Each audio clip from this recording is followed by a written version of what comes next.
And one of the biggest innovations in this conference is what they call the Lifestyle Medicine Incubator, looking at different practice models. And one of the most innovative is to do with what is happening on the corner of technology and practice. And so I'm here with Dr. Molly Maloof. She is doctor to many of the techies in San Francisco. And Molly, I just wanted to start by asking you, at this exact moment, the information that's coming in from biometric data and medical practice are not really joined in any meaningful way, but you sort of bridging that gap. Can you share a little bit about why you've chosen to do that and sort of how you've done that? I think it's come out of just a deep interest for helping an individual learn about their bodies and make better behavioral change and wanting them to feel empowered by the data. A lot of doctors won't even take a look at your information. And so I just thought to myself, what kind of doctor would I want if I had all this information? I wanted to help decipher it.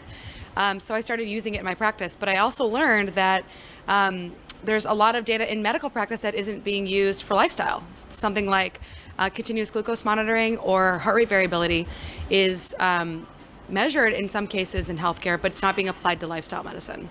Yeah, how do you help to consult patients on what data is useful and what data is not? So I think more data is better, and a lot of doctors are like, I think more data is not something I want to think about. So I think the key point is, what are you looking at? Why are you looking at it? What can you do about it? And then will tracking it make a difference? So a great example of this would be patients with Crohn's disease or inflammatory bowel disorders who maybe get labs a few times per year, and we can actually track their vitamin D, we can track their iron levels, we can track their inflammation markers. And by doing labs multiple times per year, we can actually see if they're about to get a flare. And so I think gathering more data is just a part of my practice. I started doing it because I thought, there's so much that happens outside of a doctor's office in one visit. I want to know what's happening in your home. I want to know what's happening in your life. And so part of what I've been doing is just basically my practice is kind of like a lab where I do a lot more tests than a typical doctor would because I want to figure out what's meaningful. And over time, I peel away what isn't and I add what I think is. And then I've developed a practice around this, which I'm going to talk about today. Amazing. And so, this is still sort of only happening in San Francisco. As more and more people in middle America start tracking the tracking data and so forth, how do you see that this kind of care is going to sort of scale out to the average doctor who's probably not as comfortable with the technology yet as you? Well, first and foremost, I think we need like a fundamental paradigm shift. We are dealing with an illness system. So we have to shift the paradigm to believing that we need to create a wellness system. There are other countries like Germany that have insurance for healthcare and insurance for wellness. And we don't have that system. So I think that millennials are going to lead the way. I think there's a dramatic consumer push towards optimal health. Yeah. And for older age groups, longevity is on the minds of everyone. So I think people are willing to pay extra for things like beauty, energy, fertility, and longevity. In those markets, we're going to see a consumerization of wellness emerge. So one of the things that's really exciting. The millennials have been accused of destroying a lot of things. Destroying the disease care system wouldn't be too bad. But I would love to just get your thoughts on, when I follow you on social media, it seems like you're always up with what the latest and greatest thing is. What are some of the things coming down the pipeline that probably, haven't made it to commercial application or widespread use that you're really excited about that could transform the practice of medicine in the future?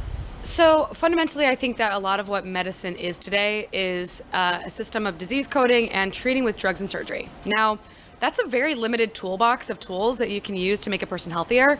And most of the time it's fixing a problem so you're just not sick. So I'm interested in many different types of new therapeutics. Like, for example, digital therapeutics is an entire arena I could talk for an hour on that. Electrotherapeutics, there's people attaching different electrodes to their bodies in order to modulate cranial nerves to change what's happening inside people's brains. That's happening in fitness, there's a company called Think that has a wearable that is kind of like either drinking a cup of coffee or taking like a muscle relaxant in terms of its effects on your body.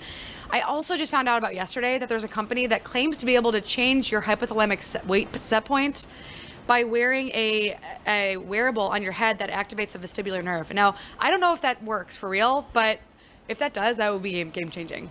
And will it be available in many fashionable different accessories? Because wearing a wearable on your head seems like something that if you're going to wear it all the time, better look good. No, you don't wear wearables all the time. Although I am wearing a glucose monitor on my arm because I feel like this is by far one of the most interesting biomarkers for health. It reflects both stress and what you eat and how you exercise, and how you sleep. So it's a really useful lifestyle tool. What are some of the other biomarkers that are not yet incorporated into technology that you'd like to see, or that you see coming down the road that will be useful for monitoring health ongoing?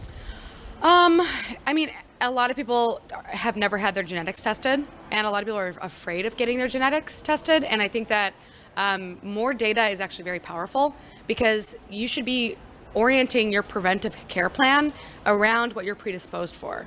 And so I don't think that that's on the minds of most people right now. And I think I think in the future, we're going to look back into the time when we didn't have full exomes on everyone, and we didn't have the ability to Google search our genetics. I mean, that will be, in 10 years, that will be what things look like. That's really super interesting.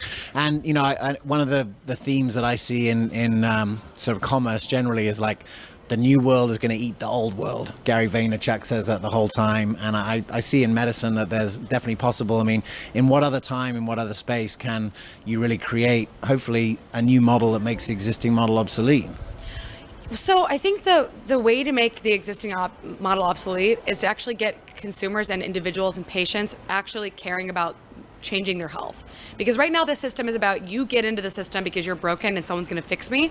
But it's not about, I have a role and responsibility in the outcome of my life. And so I think that, I don't think the old system is going to go away anytime soon, because there's just way too much money involved.